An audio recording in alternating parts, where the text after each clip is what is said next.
I am Haley, 32 years old and CEO of Diamond Rose Jewelry. My relationship with my younger brother Aaron has always been complicated. So, when his text popped up on my phone saying he borrowed my cheap bracelet for his date, I initially smiled until I realized which bracelet he meant. The one worth $1 million, the limited edition ruby that was due for our VIP showcase tomorrow. My heart stopped as I dialed security with steady hands but racing thoughts. If you are watching this right now, drop a comment letting me know where you are from. Hit that like button and subscribe to join me on this journey of how a family bond was tested by $1 million mistake. Diamond Rose Jewelry did not become a luxury jewelry brand overnight. It took me 10 years of relentless work, starting from a tiny boutique in downtown Chicago to our current headquarters, spanning the entire 35th floor of a glass tower overlooking Lake Michigan. The floor-to-ceiling windows in my corner office frame the city skyline, a daily reminder of how far I have come from designing simple rings at my kitchen table. Now I oversee more than 150 employees and assets worth millions. The ruby bracelet that Aaron casually borrowed was the centerpiece of our upcoming Crimson collection. 12 carats of the rarest pigeon blood ruby from Myanmar, surrounded by 28 diamonds and a white gold setting that took our master craftsman Marcus 2 months to perfect. We had insurance, of course, but this piece was irreplaceable in terms of craftsmanship and prestige. It was scheduled to be the star of our presentation to potential European market investors the following day. Our normal security protocol would never allow such a valuable piece to leave the premises without armed guards and tracking devices. Every item valued above $50,000 requires 2 executive signatures, biometric verification, and a security escort for transport. But I had brought it home last night to personally review the entire collection one last time before the showcase. It was a rare breach of protocol that I had justified to myself as necessary dedication to perfection. My sleek downtown apartment usually serves as my sanctuary from work stress. Modern furniture, neutral tones, contemporary art on the walls, and a rooftop terrace where I grow orchids and roses to clear my mind. But lately, the line between home and office had blurred dangerously. Emails at midnight, conference calls during breakfast, and now company assets casually placed on my dresser while I reviewed marketing materials until 3 in the morning. Aaron moved to Chicago 2 years ago, supposedly to pursue music, but mostly burning through a series of gig jobs and crashing on friends' couches. At 25, he still carried the charming irresponsibility that our parents had always indulged. The baby of the family, 7 years younger than me, Aaron had mastered the art of the apologetic grin that somehow made his chaos forgivable. My ex-fiancé Derek used to call it the Aaron cycle: the desperate phone call, the loan to cover expenses, the promise to be more responsible, followed by the inevitable disappearance until the next crisis. Derek eventually tired of it, adding Aaron to the long list of reasons why our engagement ended after 2 years. The breakup was finalized 8 months ago, but his warnings about my brother still echoed. You cannot save someone who enjoys drowning. Still, Aaron was family. When he showed up at my door 4 months ago, fresh from a breakup and another lost gig, I gave him my spare key and told him he could stay in the guest room until he found his footing. It was supposed to be temporary, but Aaron had a way of making temporary feel permanent. He came and went at odd hours, sometimes disappeared for days, but always returned with elaborate stories and that disarming smile. I had warned him repeatedly not to touch anything work-related in the apartment. The spare bedroom where he stayed was at the opposite end of the hallway from my home office, creating what I had thought was a clear boundary between my personal and professional spaces. There had been minor incidents, a missing phone charger, a coffee spill on contract drives, but nothing that justified changing the locks on my own brother. The ruby bracelet had been securely locked in its custom case when I finally went to bed. I distinctly remember placing it on my dresser, intending to have my assistant Rebecca pick it up first thing in the morning. The case required a key that I kept on my personal keychain, which meant that Aaron must have found the key in my purse while I was in the shower this morning. Another boundary crossed, as if it were nothing more than an inconvenient suggestion. I had been distracted during my morning routine, mentally rehearsing my presentation while applying makeup and responding to early emails. In my rush to get to the office for a 7:30 strategy meeting, I had forgotten to check that the bracelet was secure before leaving, a critical mistake that would cost me more than I could have imagined.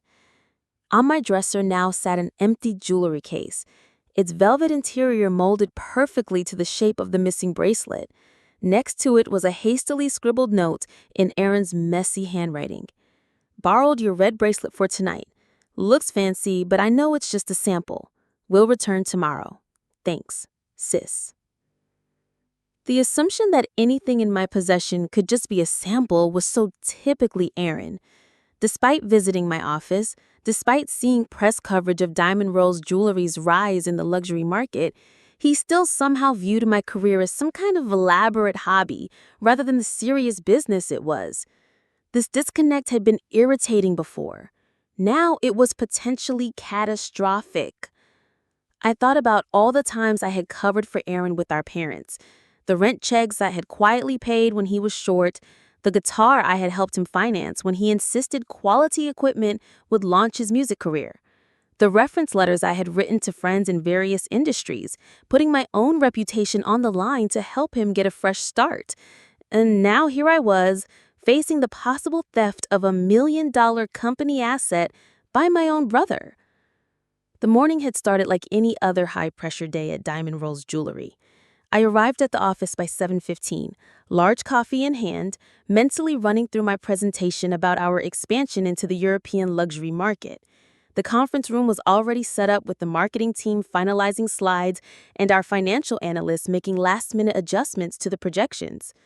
Michael, our CFO, was discussing currency exchange considerations with our international sales director when my phone vibrated with Aaron's text, "Borrowed your cheap bracelet for my date. Thanks." I felt a fleeting irritation at yet another invasion of my personal space, but quickly returned to reviewing the presentation materials.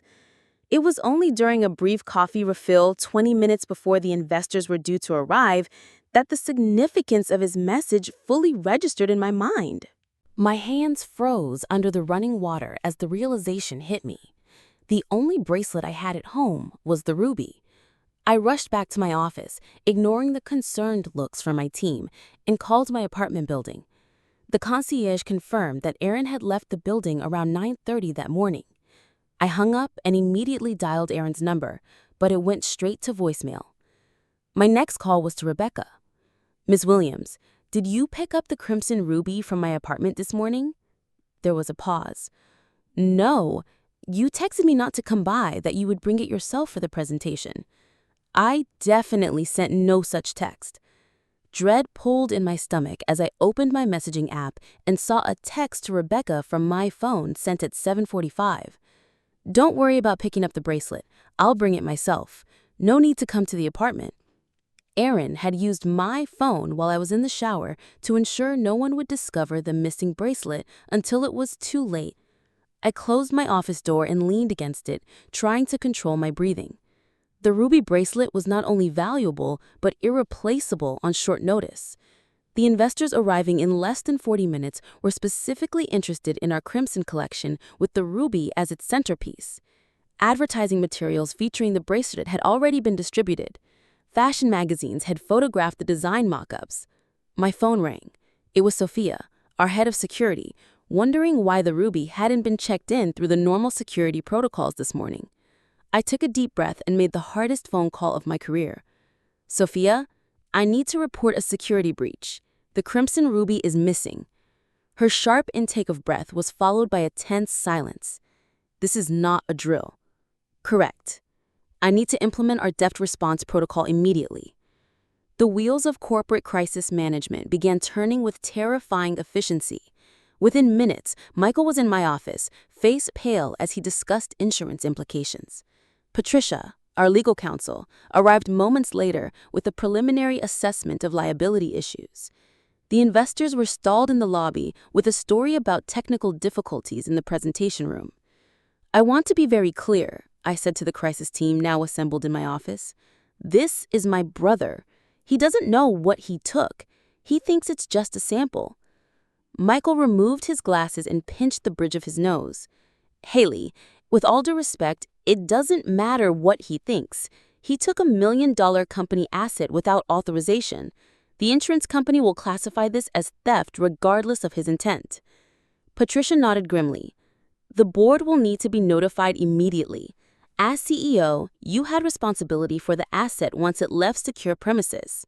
The fact that the perpetrator is your brother only complicates matters." The words hung in the air like a guillotine blade. I knew what they weren't saying, that I had compromised company security for personal convenience, that my family connection created a conflict of interest, that my position as CEO could be in jeopardy. "Can we hold off on notifying the police?" I asked, desperation creeping into my voice. "Let me try to reach him first." "We have exactly 45 minutes before security protocols mandate law enforcement involvement," Sophia said, checking her watch. "Company policy is clear." The door opened and Rebecca stepped in, her expression apologetic. "The investors are getting restless and Mrs. Morrison from the board is on line 2 asking about the presentation delay." I nodded mechanically and picked up the phone. The next 20 minutes passed in a blur of damage control. The investors were told that a transport security issue had delayed the showcase, which would be rescheduled for the following week. Mrs. Morrison was given a vague explanation about quality control concerns requiring last-minute adjustments to the collection. Throughout it all, I kept trying Aaron's phone, which remained stubbornly silent. I sent texts, each more urgent than the last. "Aaron, call me immediately. The bracelet you took is not a sample." "Aaron, this is a company emergency. Where are you? I need that bracelet back now." With each unanswered message, my anxiety spiraled higher. The memory of our last major conflict surfaced unwanted in my mind. Aaron had borrowed my laptop without permission and spilled coffee all over it, destroying months of work files. When confronted, he had exploded in anger, accusing me of caring more about my possessions than his well-being. We hadn't spoken for 2 months afterward until he called on Christmas with a casual, "Hey sis, miss me?" as if nothing had happened. This time was different. This wasn't just about me and Aaron. My company, my employees, my career, all hung in the balance. The 45-minute deadline approached with excruciating slowness and devastating speed simultaneously. 43 minutes after my call to Sophia, with no word from Aaron, I made the decision that would change our relationship forever. "Implement the full security protocol," I told Sophia, my voice hollow. "The bracelet has been stolen." With the security protocol activated, Diamond Rose Jewelry transformed from a luxury jewelry company into a crime investigation center. Sophia coordinated with the Chicago Police Department while I provided them with Aaron's information and photo. Given the value of the missing item, the police took the case seriously, assigning detectives from their major theft division. But I couldn't just sit and wait. I pulled up the family tracking app I'd insisted we all install after Aaron had disappeared for a week last year following a bad breakup. He had forgotten to disable it, or perhaps never bothered to check if it was still active. The blue dot showing his location was moving along Michigan Avenue, then stopped at what appeared to be Alinea, one of the most expensive restaurants in the city. Of course, Aaron would never splurge like that on his barista salary. He was trying to impress someone with both the fancy restaurant and my ruby bracelet. I pulled up his Instagram, which he hadn't bothered to make private, despite my repeated warnings about digital privacy. His story updates from the past few days featured photos with a stunning redhead, tagged as Avery Hartford. A quick dive into her profile revealed she was Avery Hartford, daughter of tech entrepreneur Jonathan Hartford. Her posts showcased a lifestyle of private jets, charity galas, and casual photos taken in homes that looked like art galleries. Aaron was dating someone from the tech elite. Suddenly, his desperate need to impress made a twisted kind of sense. He had always been drawn to people who represented the status and recognition he craved. And now he was using my bracelet, my company's bracelet, to appear more successful than he was. I forwarded the location information to Sophia and the police. Given the value of the item, they dispatched officers immediately. I also sent our private security team, instructing them to be discreet but prepared for any scenario. Then, against the advice of both Patricia and Michael, I grabbed my coat and headed for the door. "I need to be there," I said when Patricia tried to block my path. "He's my brother. This doesn't need to become a public spectacle." The 15-minute drive to Alinea was the longest of my life. My phone buzzed constantly with updates. The police had arrived, security was in position, the restaurant manager had been informed of the situation. Each message ratcheted my anxiety higher. By the time my driver pulled up to the curb, I could see the commotion already unfolding. Two police cars were parked outside with lights flashing. Restaurant patrons were gathered on the sidewalk, some looking confused, others filming with their phones. I heard one man say something about a celebrity arrest, and another speculating about drug raids. None of them knew they were witnessing the potential implosion of both my company and my family. I pushed through the crowd, flashing my ID to the officer guarding the entrance. Inside, the elegant dining room had been partially cleared. In the center, surrounded by officers, stood Aaron. The ruby bracelet gleamed against the black cocktail dress of the redhead beside him, its stones capturing the light like drops of blood. "Aaron," I called out, my voice breaking the tense silence. His head snapped up, eyes widening in confusion, then narrowing in anger. "Haley, what the hell is this?" The woman, Avery, looked between us, her perfectly manicured hand rising to touch the bracelet at her wrist. "What's happening?" she asked, her voice high with alarm. A detective stepped forward.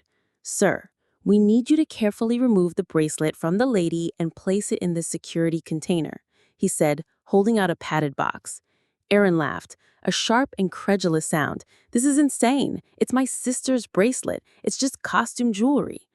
"Sir, that bracelet contains 12 carats of pigeon blood ruby valued at approximately $1 million. It's the property of Diamond Rose Jewelry Corporation."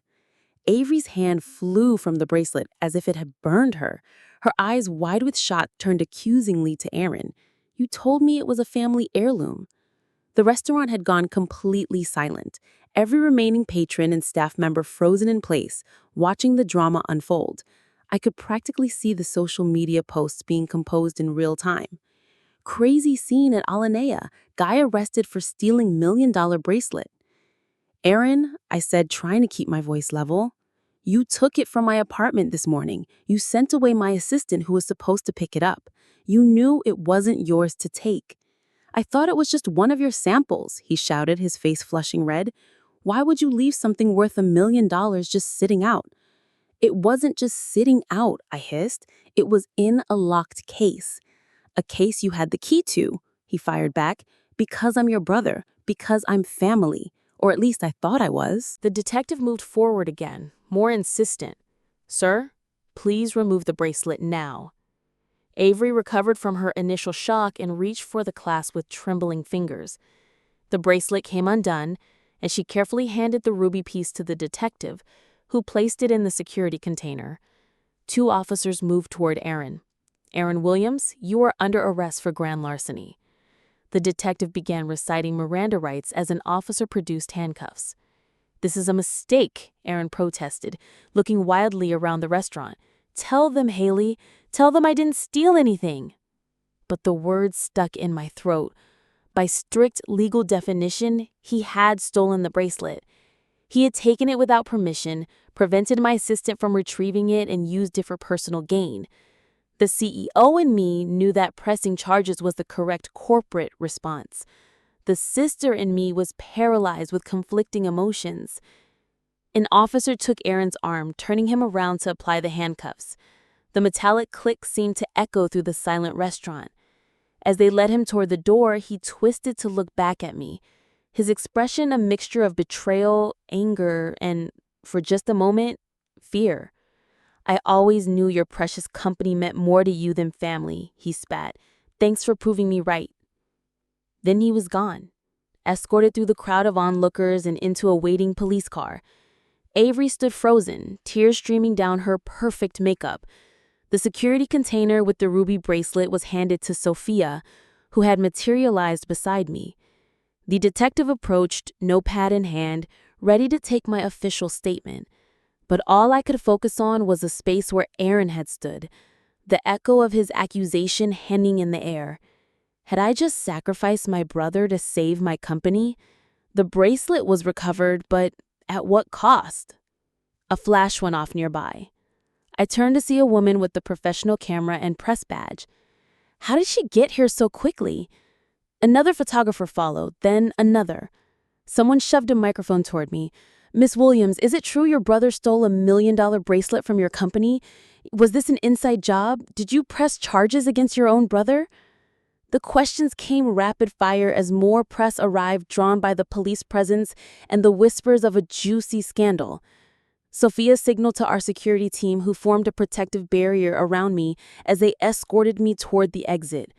I caught one last glimpse of Avery, now surrounded by her own friends who had been dining with them. Their faces showed a mixture of concern and barely concealed excitement at being adjacent to such drama. Our eyes met briefly before I was ushered out the door and into the waiting car. As we pulled away from the curb, my phone lit up with a text from Patricia. "Breaking news alert already online. Board requesting emergency meeting tomorrow, 8 a.m. The ruby bracelet was safe, nestled in its security container on Sophia's lap. My brother was in police custody. My company was in crisis mode, and the carefully constructed wall between my personal and professional lives had just spectacularly collapsed. The next morning, the story had exploded across both traditional and social media. The Chicago Tribune ran with the headline, "CEO calls cops on brother over $1 million jewel theft." More respectable outlets framed it slightly better, but the essence was the same. Family drama and luxury jewelry made for irresistible clickbait. The emergency board meeting was even worse than I had anticipated. I sat at the head of the conference table, facing the stern expressions of our 8 board members. Eleanor Montgomery, our largest investor and most vocal board member, tapped her Mont Blanc pen against her leather portfolio with metronomic precision.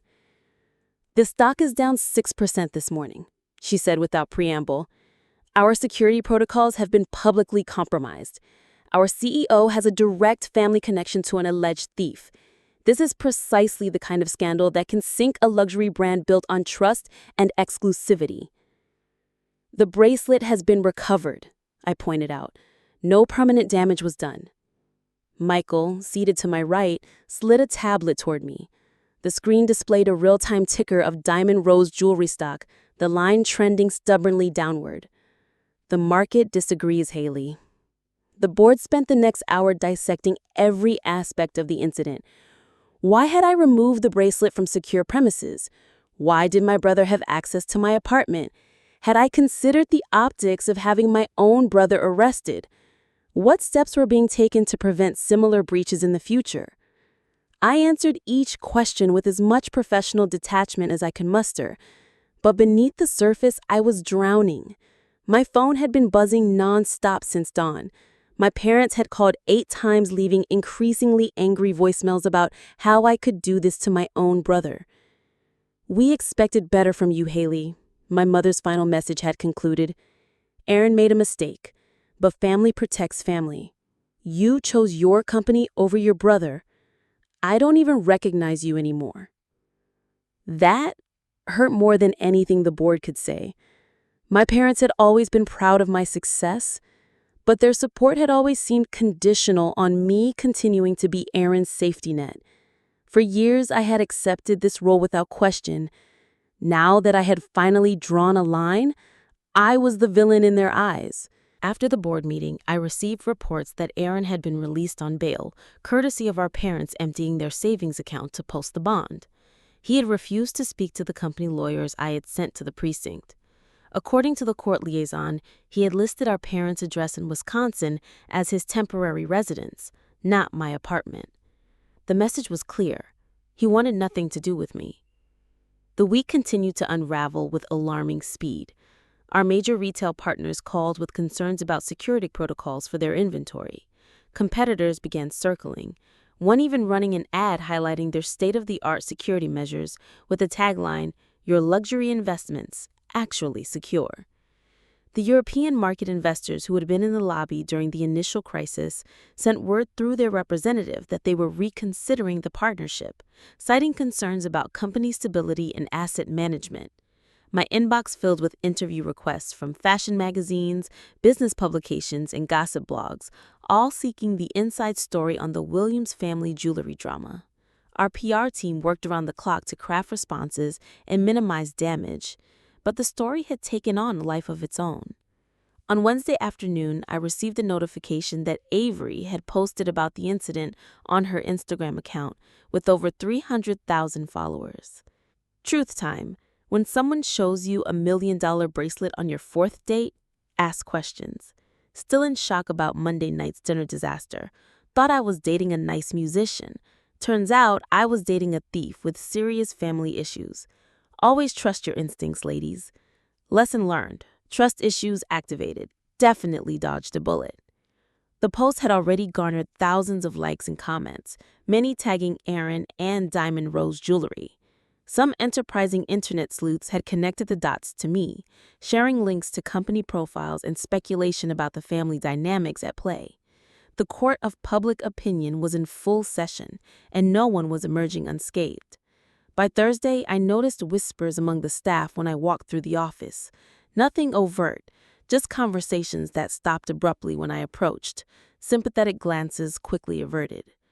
The company-wide email I had sent explaining the situation in professional terms had done little to quell the gossip. How could it? The human drama was far more interesting than corporate security protocols. The final blow came Friday morning when I learned that the VIP showcase had been officially canceled, not just postponed. 4 of the 6 major clients had pulled out, citing scheduling conflicts that I knew were merely polite excuses. The Crimson Collection, our most ambitious and expensive line to date, was now in limbo, its signature piece tainted by scandal before it even officially launched. I sat alone in my office that evening, long after everyone else had gone home. The ruby bracelet, now back in secure storage in our vault, had been cleared as evidence since Aaron wasn't contesting that he had taken it. The police investigation was ongoing, but had lost its urgency once the item was recovered. I scrolled through old photos on my phone. Aaron and me at my company launch party 3 years ago, his arms slung casually around my shoulders as we both smiled for the camera. Aaron helping me move into this very office, pretending to conduct an orchestra with my letter opener to make me laugh when I was stressed about the responsibility. Aaron at family holidays, always the center of attention, always the one making everyone laugh. Had I overreacted? The question gnawed at me. I could have handled it differently, perhaps. Could have sent security alone to quietly retrieve the bracelet, could have kept it out of police hands, out of the press. But then, what message would that have sent? That company rules didn't apply if you were the CEO's brother? That $1 million theft was forgivable if you claimed ignorance? My phone rang, breaking the silence. Unknown number. I almost declined it, but some instinct made me answer. Haley Williams? A woman cleared her throat. Miss Williams, this is Avery Hartford. My grip tightened on the phone. How did you get this number? Does it matter? She asked, her voice tight. I just thought you should know that Aaron contacted me today. He wants to meet to explain his side of the story. I haven't decided if I will. I closed my eyes, suddenly exhausted. Why are you telling me this? Because, she said, and there was a pause. He's been saying some things about you, about the company, that there are other issues beyond this bracelet incident, that you've been covering for him for years, and this was just the tip of the iceberg. I thought you should know he's talking. The implication hung in the air. Aaron was angry, hurt, and looking for revenge, and he had information that could potentially cause even more damage to both me and Diamond Rose Jewelry. Thank you for letting me know, I said finally. I didn't do it for you, she replied coldly. I did it because nobody deserves to be blindsided. Not even you. The line went dead. I placed my phone face down on the desk and stared out at the city lights, knowing that somewhere out there, my brother was plotting his next move. And this time, he wasn't looking for forgiveness. He was looking for payback. After a week of silence, I decided I couldn't wait any longer for Aaron to make his next move. Sunday morning, I drove to his new apartment in Logan Square, a walk-up in a neighborhood that was still transitioning between gritty and trendy. Our parents had co-signed the lease after he refused to return to my place, and knocked 3 times before he finally opened the door. Aaron looked terrible.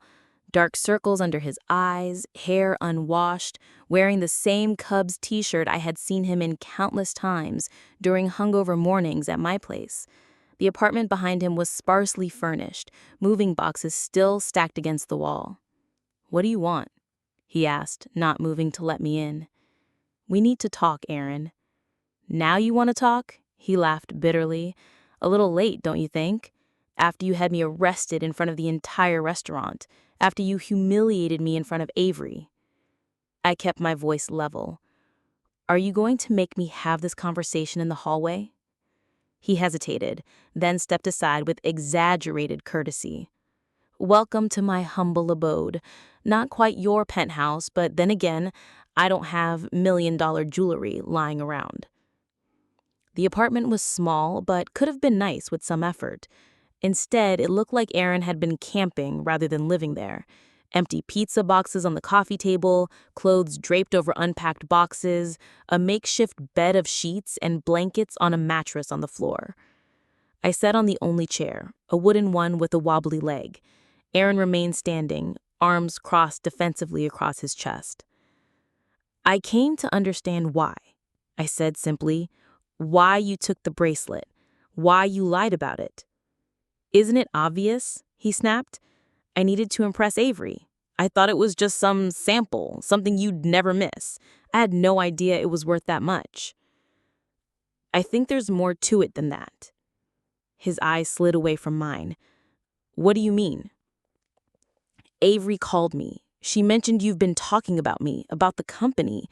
She seemed to think you had some kind of vendetta." That got his attention. His posture stiffened. "So what if I do? You had me arrested, Haley, in public. Do you have any idea what that was like?" "I can't imagine," I admitted, "but I still don't understand why you took the bracelet in the first place. You know how important my work is. You know not to touch my things without asking." Aaron paced the small room, running his hands through his hair in frustration. "You want to know why? Really? Because for once in my life, I wanted to be the impressive one. Do you know what it's like being your brother? Haley the prodigy, Haley the CEO, Haley who built a $1 million company from scratch." His voice rose with each statement, years of resentment bubbling to the surface. "I just wanted Avery to look at me the way people look at you, with respect, with admiration, just once." The rawness of his admission hit me like a physical blow. All these years I thought I was helping him, supporting him. I never considered that my success might be casting a shadow he felt trapped in. There was a long silence. Aaron slumped onto the edge of the mattress, suddenly looking exhausted. "There's something else," he finally said, his voice so low I had to lean forward to hear him. "I owe some people money." "What kind of money? How much?" He winced. 35,000. I stared at him, momentarily speechless. "Aaron, what the hell? How?" "Sports betting," he admitted, not meeting my eyes. "Started with fantasy football, then moved to real games, then online casinos. I thought I could win it back, but..." The classic gambler's delusion. But this was worse than I had imagined. 35,000 wasn't just credit card debt or unpaid rent. That was serious money. "Who do you owe?" I asked, dreading the answer. "Some guys. They aren't exactly the type to offer payment plans. They gave me until the end of this month." Suddenly, the timing made sense. the desperate attempt to impress Avery, whose family had money. He wasn't just looking for a girlfriend, he was looking for a financial savior. And when that plan fell through spectacularly, he was left with nothing but anger and desperation. "I came to tell you something else," I said quietly. "I know you were talking to Platinum Designs last month." His head snapped up, genuine surprise on his face. "How did you—" "Their HR department called to verify your employment dates with Diamond Rose Jewelry, but you never worked for us." His surprise seemed genuine. "Exactly. You lied on your application, said you were a consultant for us for 18 months. Platinum Designs was our biggest competitor. Aaron applying there could have been innocent enough, but lying about working for my company crossed yet another line." He had the grace to look embarrassed. "I needed the job," he said. "They wouldn't have looked twice at a barista's resume." The room felt too small, too suffocating. Every revelation was another weight on my chest. How many more secrets was he keeping? Mom and Dad always said I was the difficult one, the serious one, the one who didn't know how to have fun. Meanwhile, they were always running to clean up your messes. "That's not fair," he protested. "Isn't it? When you crashed Dad's car, they bought you a new one. When you dropped out of college, they called it finding your path. When you needed money, they gave it without question. But I was always held to a different standard." Aaron stared at the floor.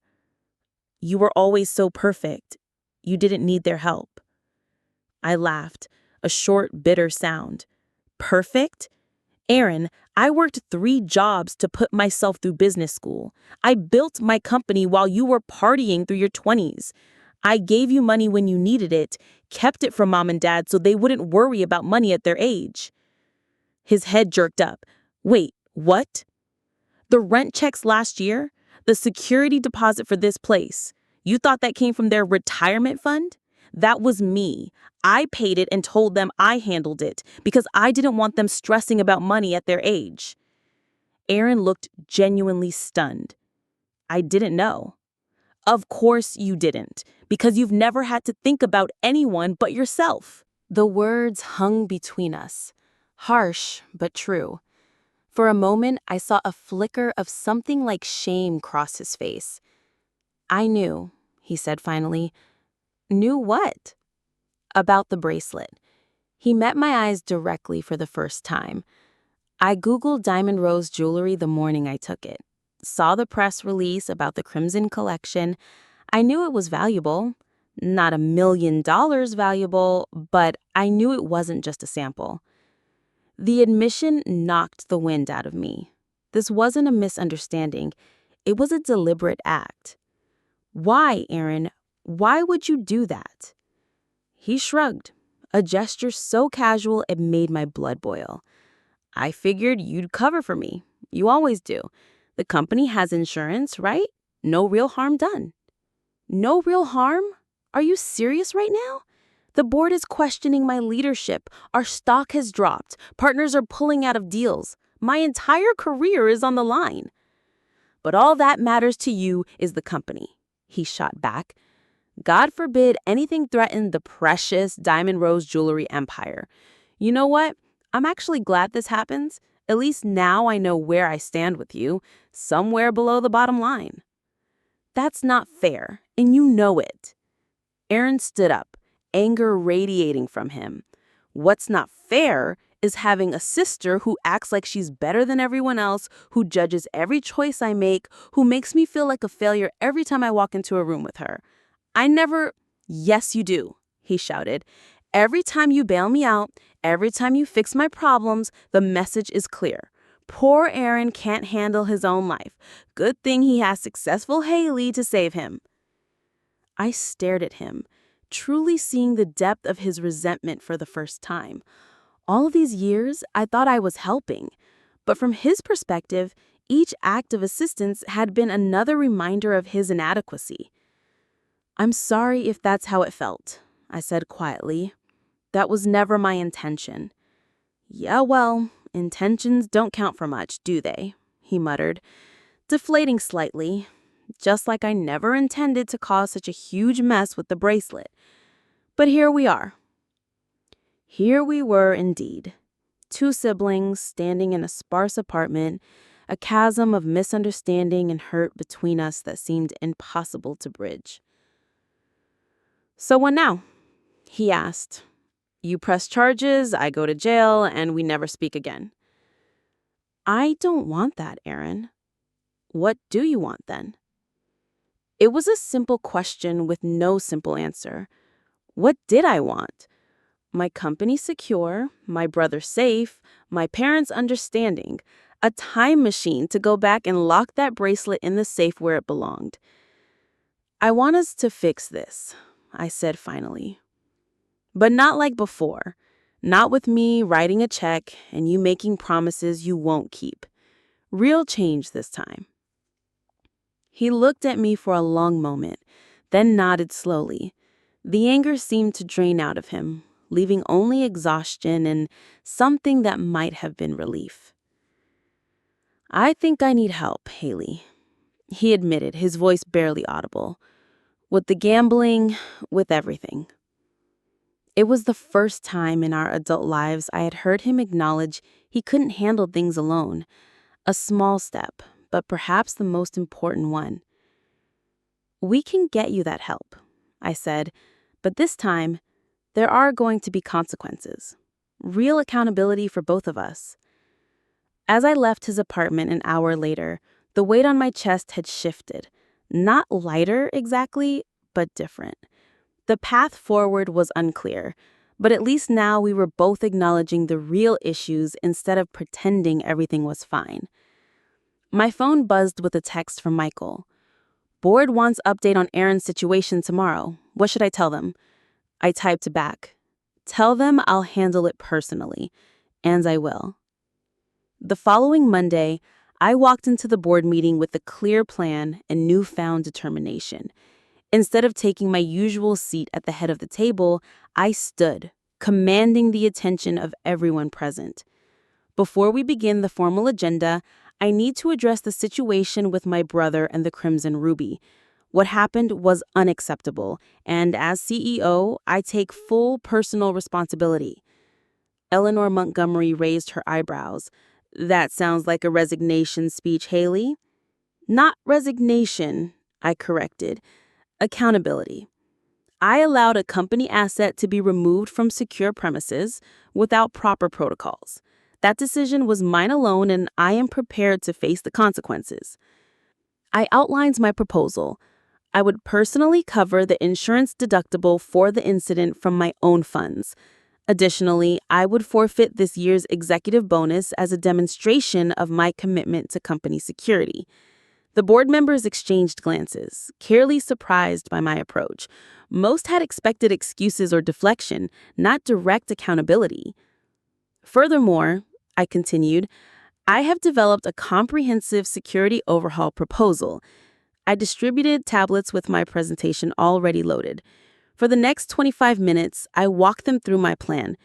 Biometric verification for all items valued over $25,000, GPS tracking embedded in major pieces, updated security training for all staff, and a complete revision of the work-from-home approval process for sample reviews.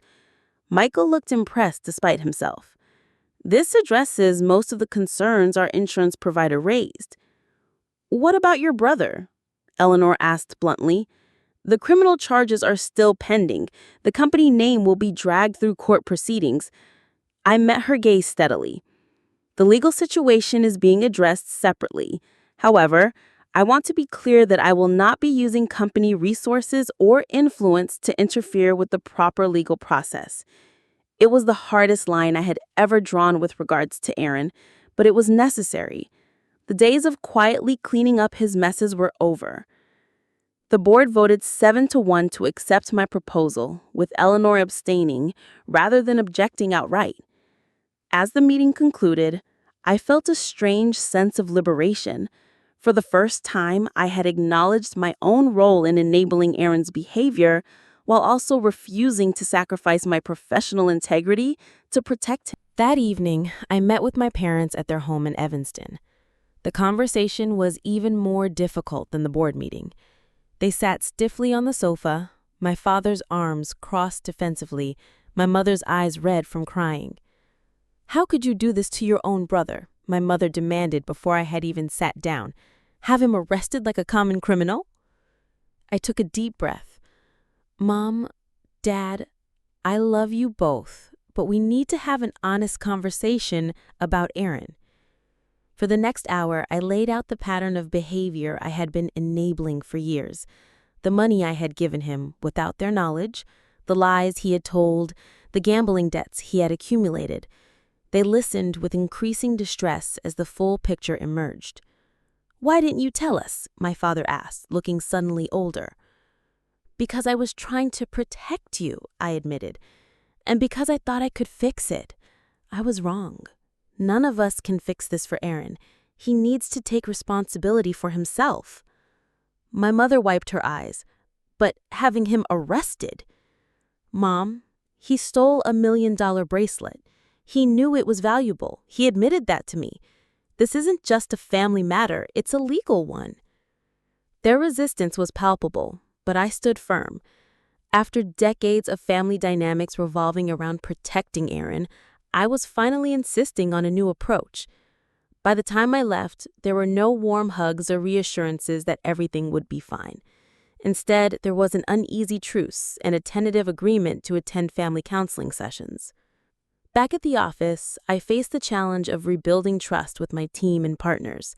I scheduled individual meetings with each department head, taking full responsibility for the security breach while also outlining concrete steps to prevent future incidents.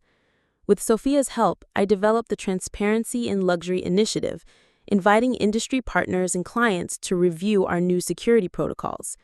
Rather than hiding from the scandal, we leaned into it, positioning Diamond Rose Jewelry as a leader in security innovation within the luxury sector. The PR team crafted a carefully worded statement acknowledging the incident without revealing private family details.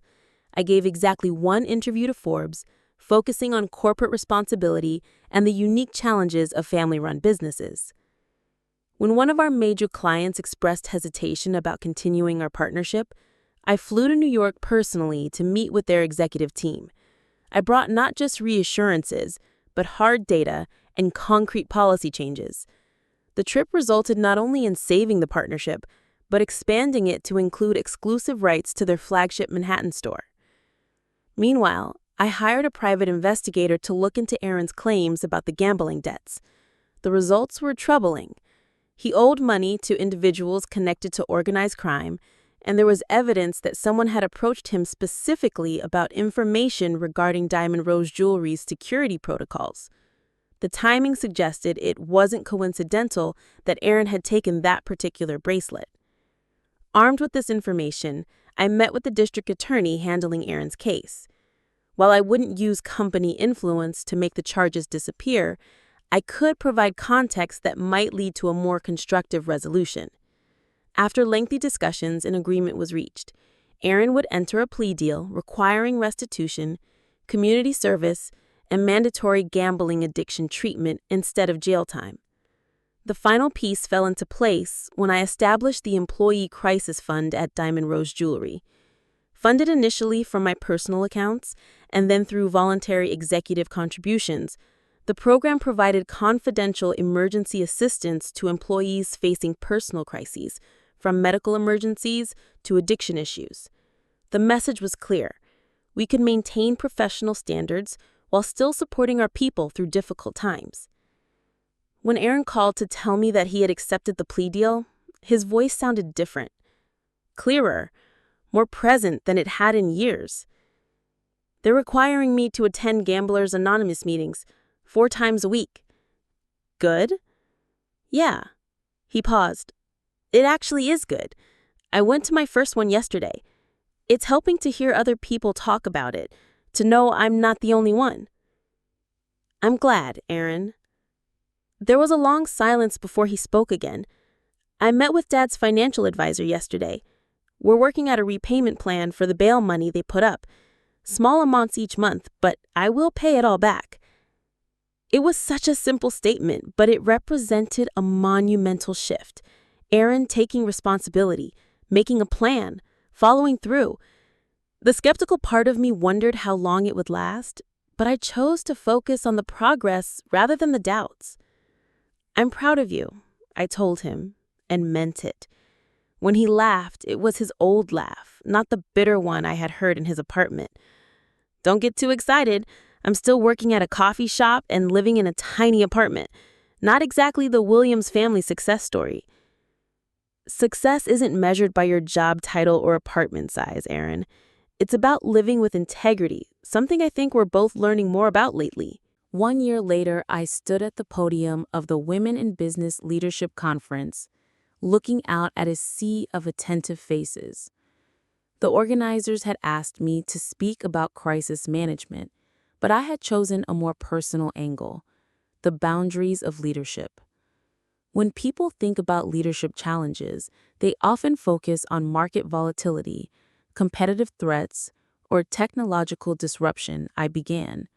But sometimes the most difficult leadership moments come from the places we least expect, from the personal relationships that shape who we are beyond our professional titles.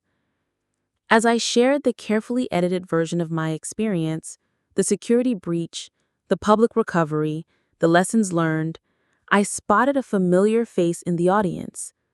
Aaron sat in the back row, giving me a small nod of encouragement when our eyes met.